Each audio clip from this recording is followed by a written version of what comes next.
Alright,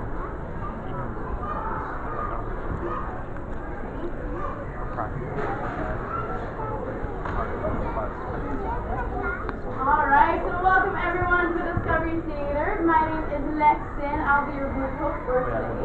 So this show is called All Fired Up, mainly because we're going to be talking about fire. Now hopefully after the show I won't get fired. Just kidding. So before I get started, I would just like to say that I have been trained on all these experiments, so please do not do any of these at home. Alright, so we need 3 things to start or to maintain a fire. Does anyone know what those 3 things are? They're very, very important. Yes. Yeah. Water? Water, not quite. Yes. Ice? No. But to maintain it, to keep it going, to start it. Sand? No. Here, I'll help you guys a little bit. So here's a fire triangle. Yeah, what do you think? Coal, wood. Yeah, what do you think? Oxygen, yes. So oxygen is one of the 3 key components. So that's 1. Yeah. Fuel, yeah, that's 2. 1 more. Heat, exactly. So fuel, heat, and oxygen, alright? So here I have 3 beakers. Alright, and I'm going to show you what happens if I remove one of those 3 things. So if I start by lighting this piece of paper just like this. Now if I toss this aside and I don't touch it, what's going to end up happening to my paper? It's going to end up happening to my fire. What do you think? It's going to what, sorry? It's going to keep going? It'll do the opposite, right? So it's going to burn out. So what happens here is that if you burn all your fuel, you won't have a fire left because you have nothing to burn, right? So let's say I get rid of the paper. If I can't light anything, right, because there is nothing to light. So that's why we need our fuel. So here, if I light this second piece, just like this. Now, what would happen if I were to pour water over it? Anybody know? What do you think?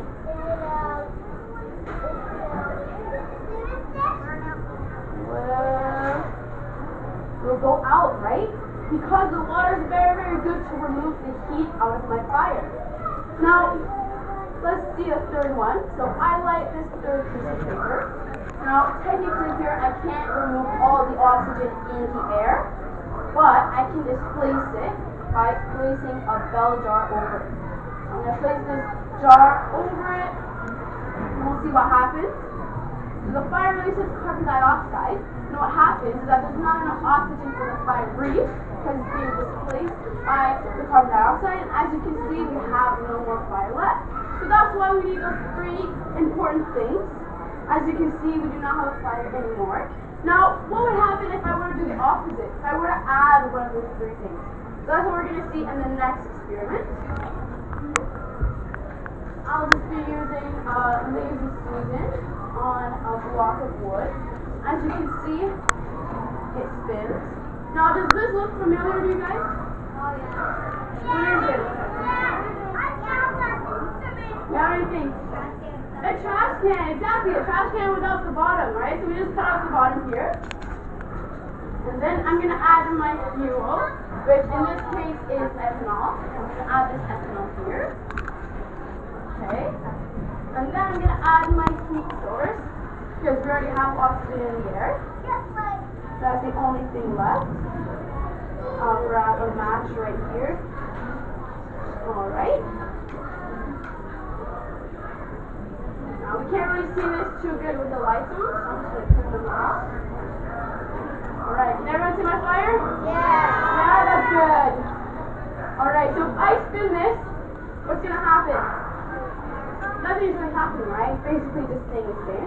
Now, if I add this mesh trash can that I introduced earlier, if I add this here, nothing still happens. But if I spin it, it creates a fire tornado. So as you can see up here in 2003 in California, there is a fire tornado. Alright, so this actually happens in the wild when you have a wildfire and you have really, really strong winds. It can create fire tornadoes. Now the highest ever recorded fire tornado was about 900 meters tall. Alright, so that's almost a kilometer of fire. Now as you can see, the fire is going down because, like I mentioned before, most of that fuel is being burnt. Now how is it's working here is that because I'm spinning it, all the little holes on the side of the mesh trash can is pulling and directing the oxygen towards my fire. And that's why we were able to see that tornado. Mom. Alright, let's move to the next fire tornado. tornado.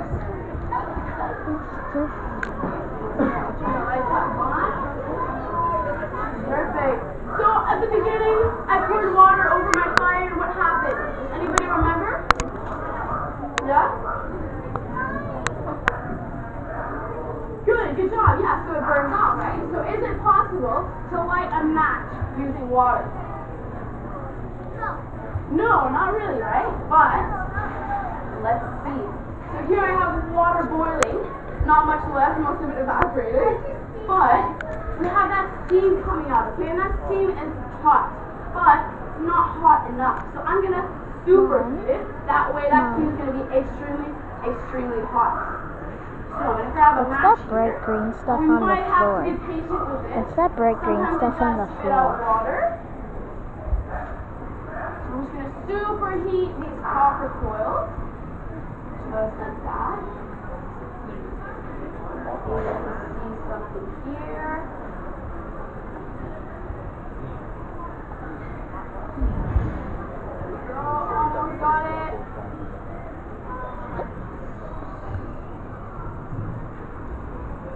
There we go.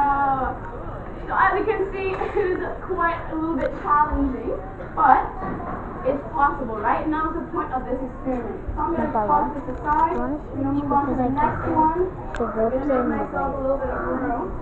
The ropes are in the way. Okay. The ropes are in the way. Just like this. So now I'm going to be using a white powder. Now this powder is pretty special because I'm going to ask you guys if you think it's flammable or not, right? So I'm going to take this torch. We're going to see if it's flammable, right? So if I go around and I show you like this, you can see that's burning up that top layer, right? Becoming brown, a little bit black. So do you guys think this is flammable? If it's like this, you don't really see flames, right? It's mainly just black and brown. But what's going on here is that the particles are so close together that the heat doesn't reach, right? So you can see at the bottom, it hasn't even touched the flame. So what that means is that if we spread out these particles, maybe we'll get something different. So here I have exactly the same powder, except it's in a funnel. And there's a tube attached to where the air is going to go. I'm going to light my torch one more time. I'm pulling it right over the top. And just so we can see a little bit better, I'm going to turn the lights off. Right. You can see the flame. Are you ready? 3, 2, 1. You let me know if you can see the flame, okay? Alright. So, if I change my slide here, we can see at the bottom of my fire creamer, there's actually a chain reaction. So we have those 3 elements, and we have a chain reaction. So what's happening here is that the powder is actually burning. But because it's spread out, it creates a chain reaction.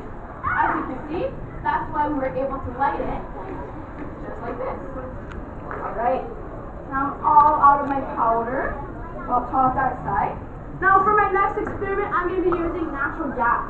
So natural gas is a mixture of different gases, right, that we created. Sometimes we use it to heat up our houses. The only thing is that it's extremely flammable. So, because of this, we added attention. If you smell something funky, it is probably that.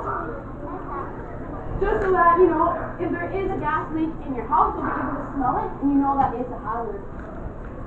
There we go.